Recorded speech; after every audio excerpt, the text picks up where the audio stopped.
Thank you. Hi, good afternoon. It is my pleasure to be here. So what I'll do today is I'll talk a bit about mega trends that are focused on innovation.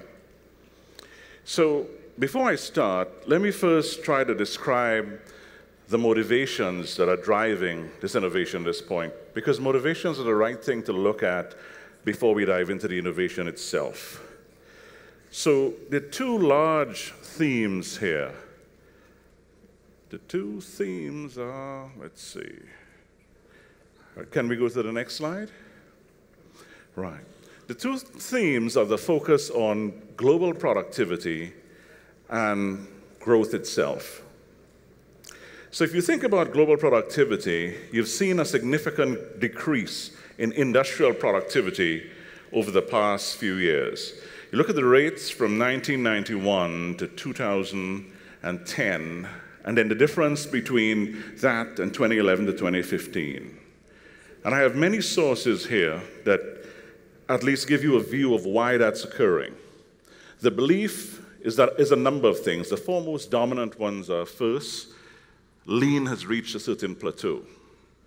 Second is the notion that we have had limited use of IT technologies, IT training, IT talent. The third is the notion that there's a lack or limitation on management focus and strategies. And the fourth is that the capital formation, the investments and tax policies aren't fully aligned. For whatever the reason is, we've seen that significant drop in productivity. That drop in productivity in the industrial space is in hundreds of billions of dollars. And I'll begin to show you a couple of ways that we're going after that productivity in GE. On the other side, you have this massive global growth. This growth driven by things like Internet of Things and the industrial internet. The growth comes in many ways. So if you again look at the sources, they tell you the first way that you're looking at that growth is because there's a lot more data coming from sensors. But in the sensor data we're collecting, we're only using about 3 to 4% of it. The rest of it is dark data, unused, unexplored data. The second is the notion is if you collect a lot of rich data sets involving the manufacturing of assets, maintenance of assets, the financial performance of the asset, environmental data, and you use the right analytics, you can find ways to significantly increase the efficiency of your services and your products. Third notion is that you can create new products and services, because as you begin to connect the capabilities of these assets together, managing the data from the assets, optimizing, you see massive opportunities. What you see on the screen, those are numbers that describe the opportunities. The opportunities themselves all begin with a B. They begin with billions. If you look at the Internet of Things, the number of things that will show up by 2020 is a range. Gartner says it's 20 billion, GE says it's 50 billion, Verizon says it's 38 billion. I can name 10 other different numbers there. If you look at the generation of revenue, just simply from the sale of IoT or industrial internet products, you see another significant sets of ranges.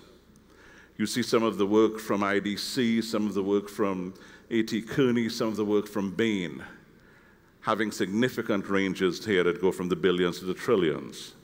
When you look at the economic value, when someone takes the capabilities of the things they've bought and uses it to generate revenue, which is the economic value, those range easily in the trillions, ranging from A.T. Kearney discussions of 3 trillion in productivity to Accenture, 11 trillion, GE, 15 trillion over the next 20 years.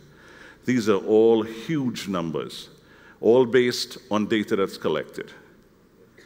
Now, if you look at both of them and you listen to what I just said, you'd figure out that the one thing in common for the solution to productivity and growth is IT, internet technologies.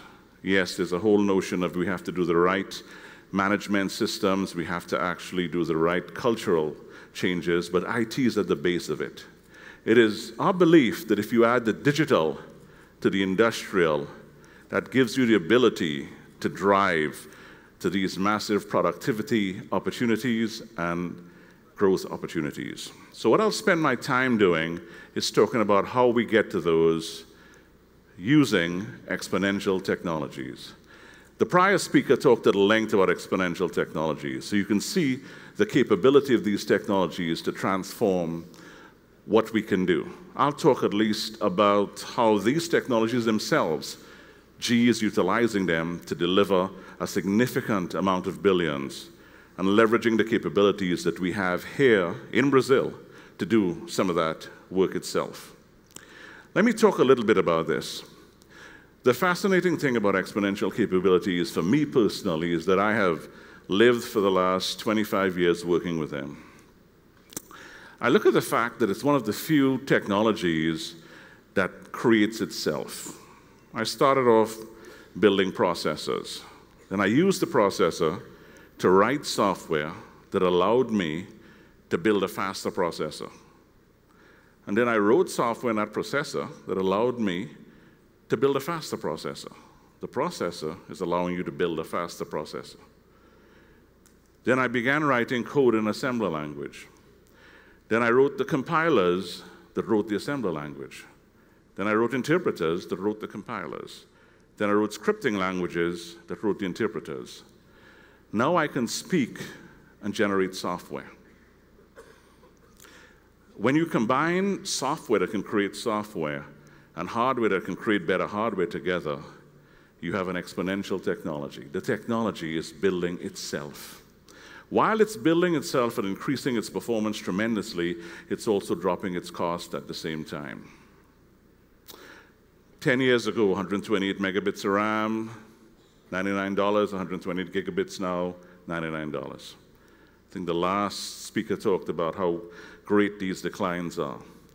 The other interesting thing is if you look at that and compare it to the industrial world, you see a significant distance between the two.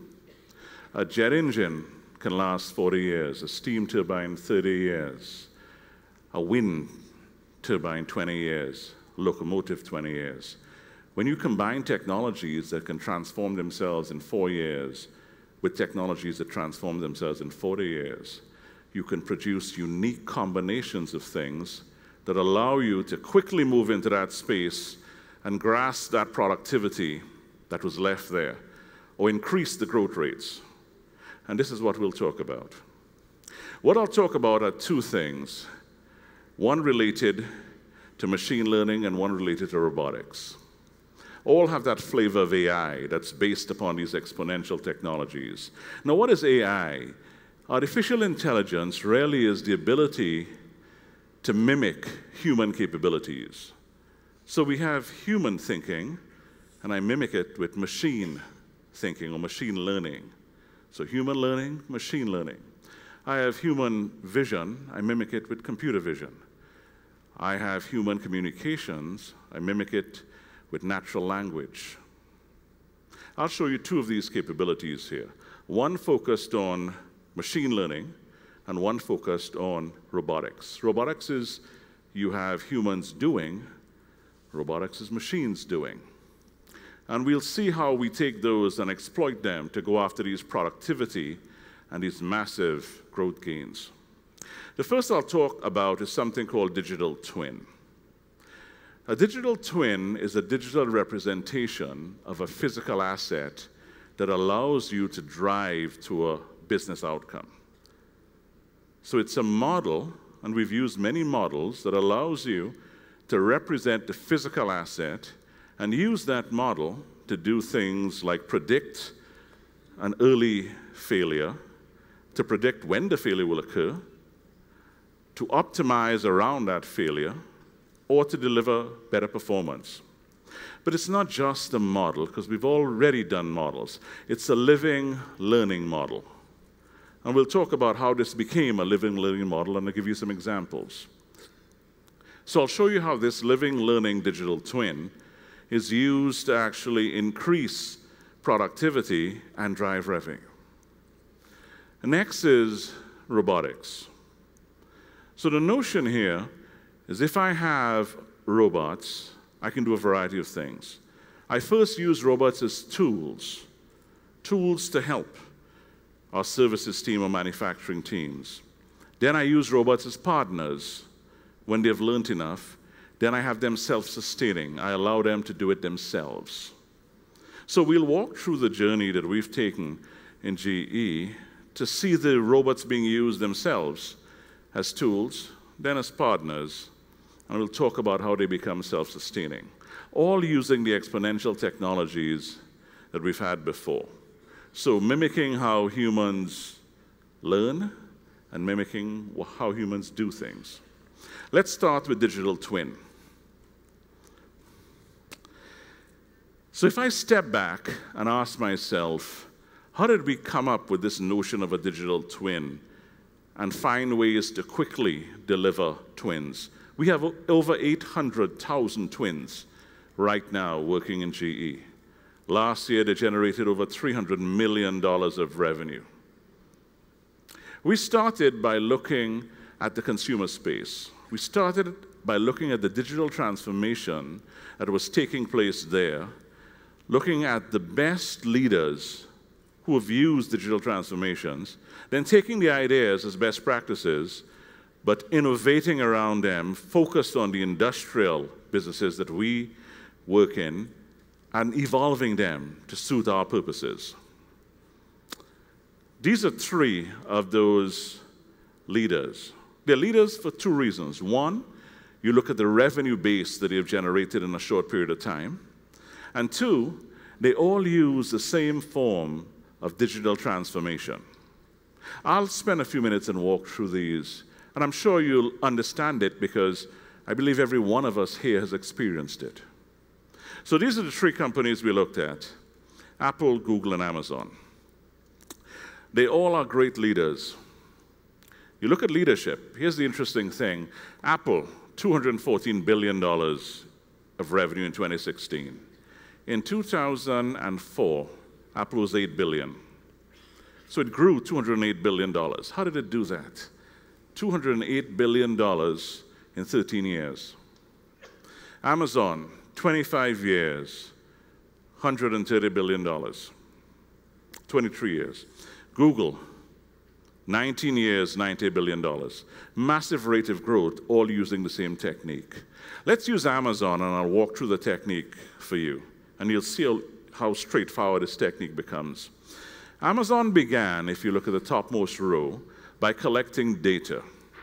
Initially, they collected demographic data, data about groups of people.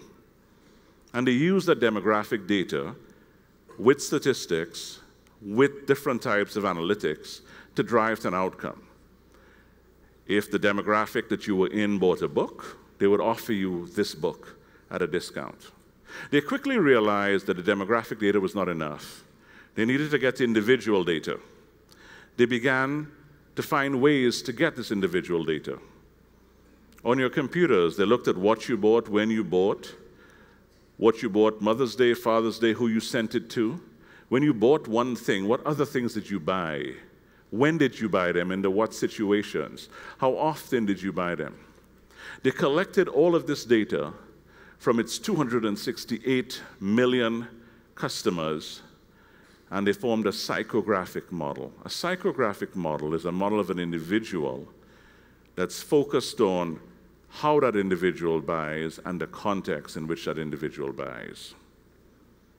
It created, from a demographic view, a model of many, a model of one, each of us, a model of Colin. Then it began to use analytics to determine how it could actually generate an outcome. And the outcome was, how do I get Colin to purchase something? So it used that model of one. It started by doing segmentation. It could now do more accurate segmentation. Colin belongs in this segment. This segment is buying this book. Let's offer Colin the book at a discount. Then they go to profiling. Colin usually goes on ski trips at the end of the year, and we know this because we know the ads he's looking at, and we know the customer reports, the product reports he's reading. So let's offer Colin some skis at a discount. Then from profiling, we go to prediction. If Colin bought the skis, then next let's offer him a helmet, because he'd want that helmet that goes with the skis. and let's offer him that at a discount. They gave Colin choice. They gave me choice. I had choices of things I never knew about. They gave me personalization. They gave it to me when I needed it at a discount, and they empowered me. They allowed me to read a number of consumer product reports and write reports. So when you gave me choice, you gave me customization, and you gave me empowerment. What did I do? I purchased. And so they showed me certain ads, and some I rejected, and some I used. And so they discovered exactly how much money Colin will spend. And so they offered me, by a sequence of ads, they knew which ads I didn't like or which ads I liked. So they knew how much cost to spend to get Colin to spend that revenue. So now they have a P&L of one. So a model of one to a P&L of one, a P&L of Colin, a P&L of every individual consumer. They take that and they put it in a platform. Why? A platform allows you to deliver capabilities at a much lower cost, much faster. Then they applied it from books to retail, from retail to movies and music to web services. That's the Amazon story. And that is how you get to $130 billion that quickly. A P&L of one, model of one, P&L of one, a platform for all. Then they took this and they put it on your Kindles, so they can collect an enormous amount of data off of your Kindles, from each of us individually. They listen to what you ask for in Alexa, and they collect more and more data. Apple had the same model. Apple had 800 million users on iTunes, used that to create a model of one to determine what you buy in terms of the music you buy, to create a P&L of one. Put that in a platform, offered it to you, first of all in music, then in videos, then in apps, then in home, then in health. Then they actually put it on steroids by giving you the ability to have these Apple iPods, iPads, iPhones, watches, creating brilliant models of one, greater P&Ls of one, all on a platform. $214 billion. Google did the same thing. They gave you Google search, and they watch what you search. They watch the YouTube videos you looked at. They watch what you sent on your Gmail. They looked at Google Maps. They looked at Google Earth. They gave it to you on your Android phones, and you used them, and they built the perfect model of one that was focused on delivering Google Ads, a P&L of one in a platform that they then used to drive all the way through from ads to applications to home to health. And that's the power of this transformation. We in GE used a very similar approach, creating a model of one around the assets themselves, going after P&L of one, and putting it on a platform we call Predix. Let me walk you through this one. Initially, we used data from our fleets. We had fleet data on parts, fleet data on where our engines traveled, what were the experiences of our turbine. We quickly went from fleet data to individual data. Can I look at this specific jet engine, get all the information from manufacturing, maintenance, operations, the environment, and I go from fleet view to a per asset view, a model of one. Then I take that fleet view that has gone to the per asset view, and then I apply the analytics to it. I take that and I say, can I actually go from fleet analytics to per asset analytics? So initially, we used fleet analytics. Why? Because we did not have the deep data. We did not know exactly the environment that the asset was operating in. We didn't know the exact usage that was occurring. But now we do. So before we made assumptions on parts, we say on average, if we think there's an average environment and an average usage, on average a part would last 2 years. But now I know your specific environment that the locomotive is running in, or a specific environment that the airplane is traveling in, or the environment that the gas turbine runs in. I can now say, if I know the environment and I know the actual usage, right away I have the ability to tell you that this life of this part should be roughly, not roughly, but actually precisely 3 years. If it's precisely 3 years, I don't need to actually go and inspect you before, and I know what to expect when I do inspect you. The same can be said for performance. For performance, I know the environment that you're in, and I know the usage. So before, when I assumed the performance could be highest here, given the risk, now the performance could be much more. If I know the availability and the life of a part, and I know the performance, I change the economics of that asset. I have a P&L of 1. So I go from the model of 1 to the P&L of 1. That P&L of 1 allows me to give the customer much more choice into what the customer can do with the asset. I can customize that asset for that specific instance, and I can actually allow that asset to give me information, give me feedback, to empower the asset to try new things. And I'll give you some ideas of that in a few.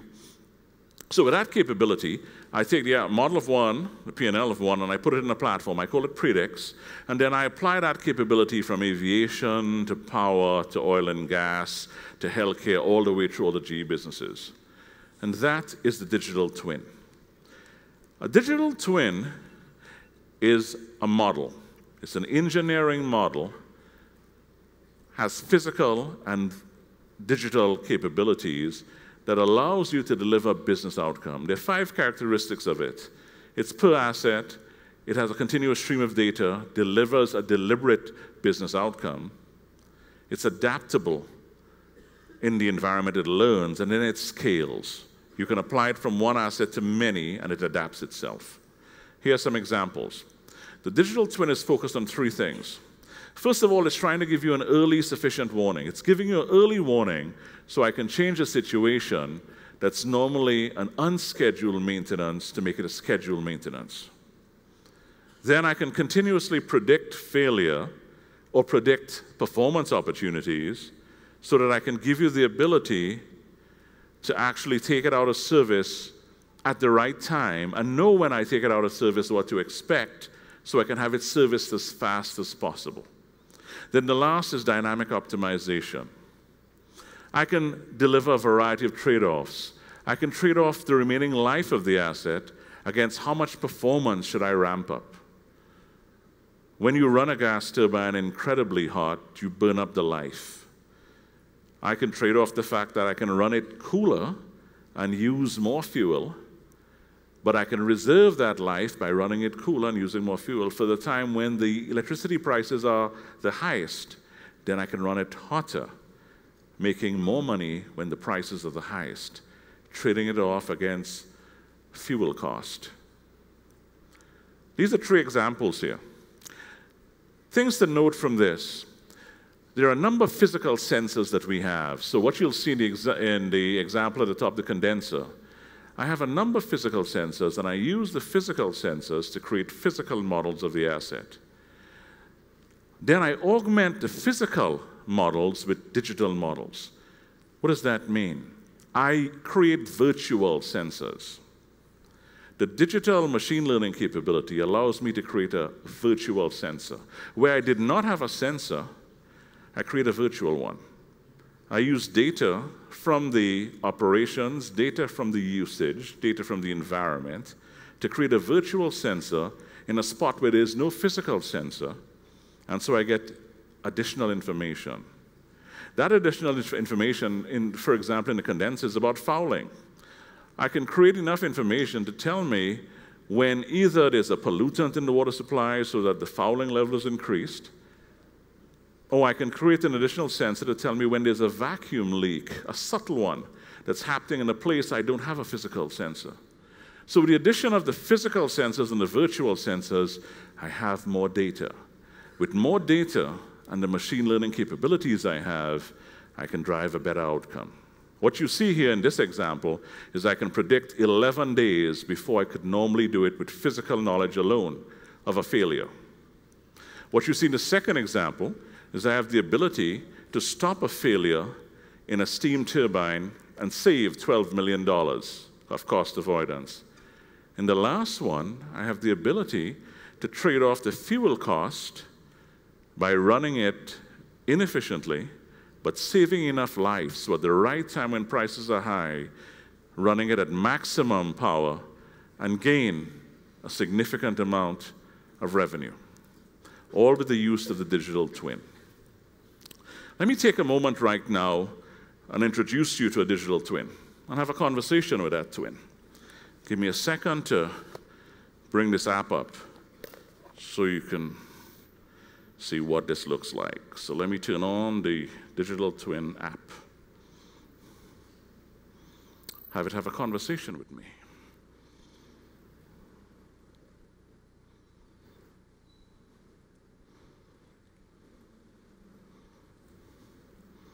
I think we need some audio.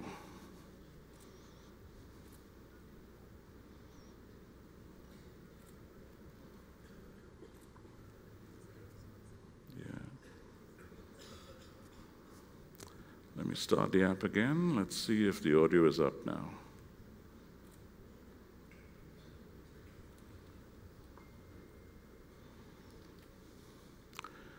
We'll wait a second here while the audio comes up.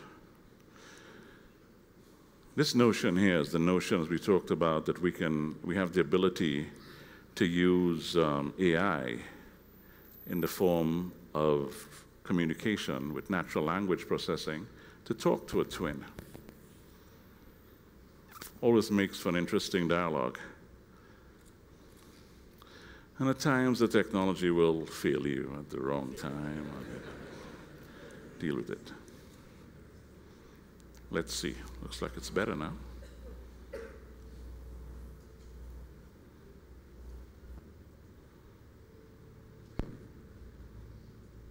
Ah, there's audio. There's no audio. Give us one more try.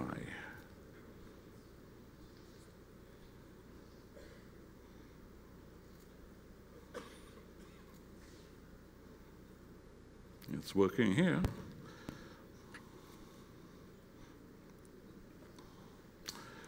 Now, I would normally do some type of dance or something, but you know, this is a very distinguished crowd. I won't do a dance.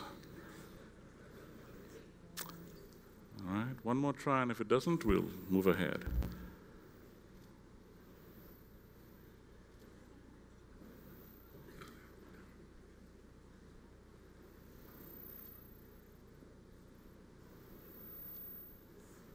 All right, you know what? Let's not wait for that. So I think, so just imagine it would have been a spectacular video. It would have been huge. You'd have left saying stunning words. You'd have written about this. You'd have blogged it, clapped. Oh, hold on. Let's see. Let's see.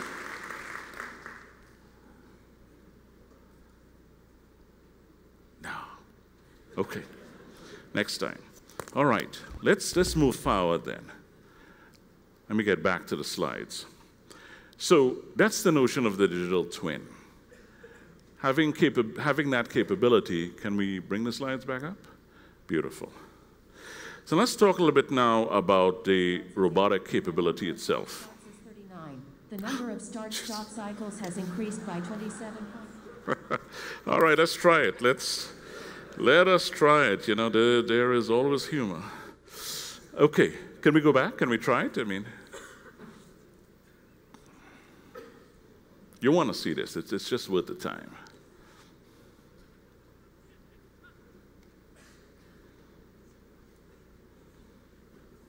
One more minute. Operator, a change. Mm-hmm.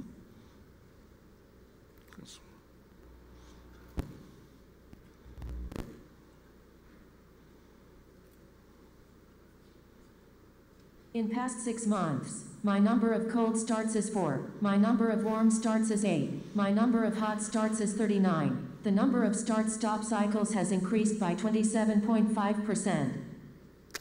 Okay, twin, tell me more about the damage to the rotor. My damage rate has increased by 4.0 times over last 6 months. If this continues, I would lose 69.9% of my useful life. Okay, twin, give me alternatives to mitigate this damage.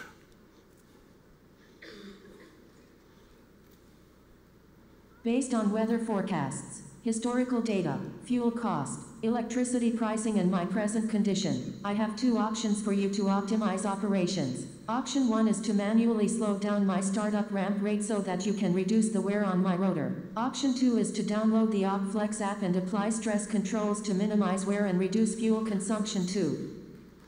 Okay, twin, give me the factors used to calculate option 2. I used my past 15 years of historical data, fleet learning from 125 other D11 steam turbines like me, and 58,965 simulation runs to get this recommendation. I'm 95% confident of my assumptions. Okay, twin, tell me about the financial numbers for option 2. The numbers look good. We can reduce stress by 25%, which brings the damage rate back to normal range. Startup fuel cost will go down by 40% and startup time will be cut by 50%. You will also avoid $12 million by preventing an unplanned outage. Okay, twin, let's do option 2. Let's go. I'm initiating option 2, which is Flex Start. Thank you. Thank you. So let me take a second and tell you what occurred here. So what you saw is a simple version of see, think, do. So what the digital twin did, and it showed up on the iPad here before the voice said it, it had detected that there was damage in the rotor of that steam turbine. That's the seeing part, the notion of giving me an early warning. Once it detected that damage, it actually sent a message and said, there's damage here. Then I asked it, what caused the damage? It told me there was a series of starts and stops. Normally these steam turbines are made to run on one continual level, but because we've introduced renewable technologies, and there are wind farms and solar farms, we tend to use those during the day or when it's sunny, and then we ramp, or windy, and then we ramp the steam turbines up. By constantly turning it off and turning it on, ramping it up, adds extra stress on the material itself. So then I asked it to think. I said, think for me and give me 2 options to mitigate this damage.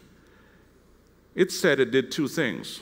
It talked to the fleet of 128 other steam turbines, and learning from them, and it ran 58,000 simulations, it came up with 2 options. The first one was the manual one. The first one said, I'll give you information, Colin, like ramp rates, a variety of steam temperatures that you could use, and through Predix and APM, the operator would put that in, or I can actually send an application, a program, onto the edge and have the program do it.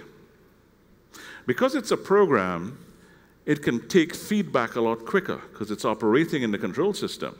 So the program would be able to actually look at the steam temperatures coming out, look at the variety of ramp rates it has, and calculate a lot quicker what the stresses would be and how much fuel you would burn. That's why the second option had a much lower stress rate, much lower fuel consumption. And I chose the second. Then I told it to execute the second, and then it did the second. See, think, or do. That's what these twins do in a very simple environment. Hopefully that was worth the time. Was that worth the time? I hope it was. Let me now talk a little bit more on the robotics. So robotics now is where I'm using AI to actually do the part that's the humans doing. Let's have that notion of the robots helping. So with the robotic capabilities, they're first being used as tools, then partners, then actually getting to the point where they could be autonomous, doing it themselves. We use this in GE for a variety of reasons. One is that we use it in GE internal services. We use it in services itself. to actually make our services more productive. We use it in manufacturing to make our manufacturing more productive. Then we deliver them as service solutions that we sell to customers to actually deliver revenue growth. When you think about the robotic solutions and what they do two things. One is that they actually do maintenance and repair. Why do I want to use them for maintenance and repair? The first thing you'll find is that they actually can do it a lot faster. The second is the precision. And I'll show you examples of the speed and the precision a little bit further in the presentation. As a result of that, you get also much better data. The robot itself captures a significant amount of data more, getting into spaces that a human couldn't, and in some cases, getting into spaces where a human shouldn't.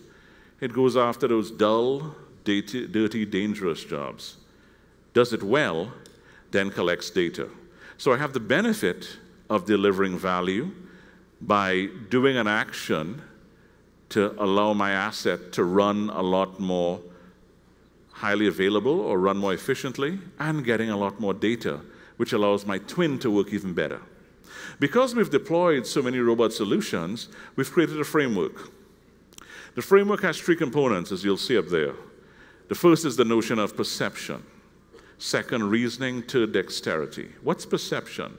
The first thing the robot does is that it builds a world view, a world model. It tries to understand the environment, and it does that with the help of the human. I am inside of a jet engine. I am looking at a part that's called a blade. I'm looking for spoliation or damage on the blade. That's an understanding of the environment. That's a perception. Or I am flying inside a refinery. I'm looking at a flare stack, and I'm trying to detect heat signatures of any losses coming off the flare stack to tell me I have corrosion. That's perception. Then the other piece is reasoning. Can I reason my way through what's the right path that I fly if I'm on a flare stack to get the right information? Do I know what angle and what sensor I should use? When should I zoom in? Where do I take pictures or where do I take readings? Inside a turbine, what's the path I follow in that turbine so I don't damage any of the important parts in there? But I can collect all of the data needed and determine there's a rust spot. Last one is dexterity. How do I take the correct set of pictures or apply the right patch or do the right blend? How do I get all of those pieces done? Perception, reasoning, dexterity. All built into one framework, and the reason we build a framework, just like we did in the digital twin, the framework is part of a platform. Allows you to do it faster, allows you to do it more cheaply. Let me talk about some of the robots we've been using. And again, this is because of the exponential technologies. The cost and the speed to create these robots have become tremendously cheaper. The exponential technologies not only affect the software and the hardware, things like batteries. A battery is extremely tiny now and can have a significant amount of charge. Some of the sensors we have, whether they are sensors to detect methane, sensors to actually measure the size of a crack, sensors to actually allow us to get the right camera angle, are a lot cheaper at this point in time. So here's some of the robots that we have in our family. They're inspection robots. You'll see two types. The upper row talks about one. The top one that says remote visual inspection is actually a storage tank robot. It goes into storage tanks, can go down the side of a storage tank, inspect it. The one next to it is a nuclear reactor inspection robot. Built of very different materials, can go inside a nuclear reactor in very hot and radioactive environments and do inspections.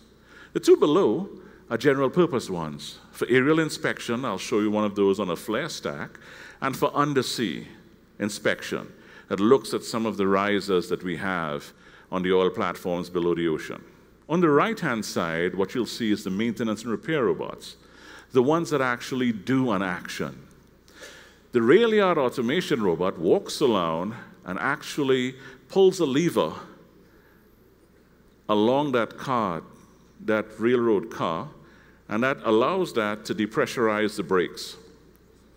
It's actually blowing the brakes so that you get the pressure out of it. Next to it is a turbine surgeon. This small robot, this one is roughly about 2 inches. There's one a little bit smaller, it's a half an inch. Goes inside a turbine, inside an aviation turbine, and walks around between it in a very hot environment. It's fully magnetic, so it rolls and it sticks to it while it actually goes in and can apply a small patch or do a little bit of blending. It sands something down, puts a little bit of sort of toothpaste in it, or sprays a coating, covers it over. The one you see below is a collaborative assembly robot. What this robot does, this robot sits in G lighting and helps build lighting fixtures. The heavy part of the lighting fixture it builds, it passes it on to a human who then connects the wires, who does the delicate portion. Last one is a boiler cleaner. Robot that goes in, cleans the boiler. A variety of robots built generally and specifically. Now, what do? Here's 2 examples. First one, in aviation, we believe could deliver over the next 10 to 15 years roughly $2 billion worth of productivity for us. What this is called is on-wing in-situ inspection. So normally, if you had to do an inspection on the wing, you would have something called a borescope, a long scope with a little microscope with a little camera at the end of it, and you'd have to actually move that through the wing.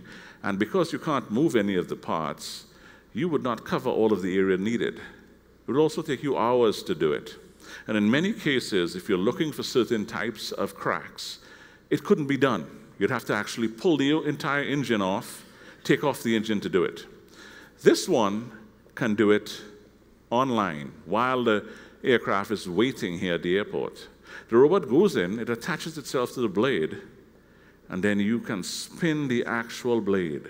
And while you spin that turbine, it takes pictures all the way through and sees every crack. It can get 100% precision. And rather than do this in hours, it can do it in 8 minutes. We believe that's 20% reduction in the visits that's needed. Why? Because this robot can go out there and not only can it detect the problems, it can also patch problems when they're small. If I patch problems when they're small and do it repeatedly, I don't have to patch them when they're big, and I lose a significant amount of availability. Look at the other one, the G-Power. That's the next-gen outage one. So what you see there is the turbine. Normally what you would do is you take off the top of the turbine, and then you'd have to get a crane to lift that rotor so you could see the underneath part of it. What we do is we send a robot in there. We program the path, and it goes in there, and it detects, looks for all of the cracks it needs to look for, and it comes back out.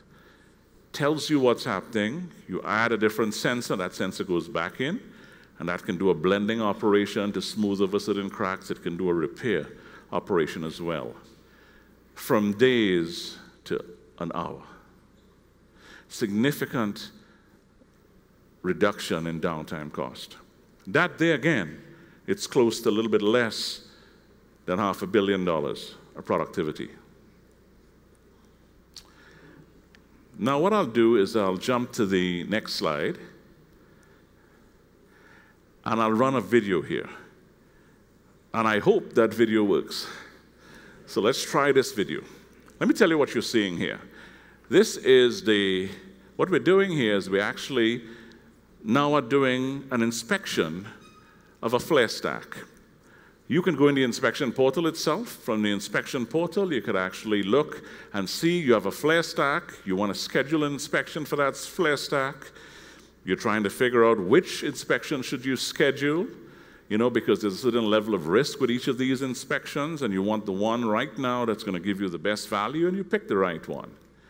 When you pick the right one, the first thing you have to do is you have to actually have a human help it understand, how do you actually do this?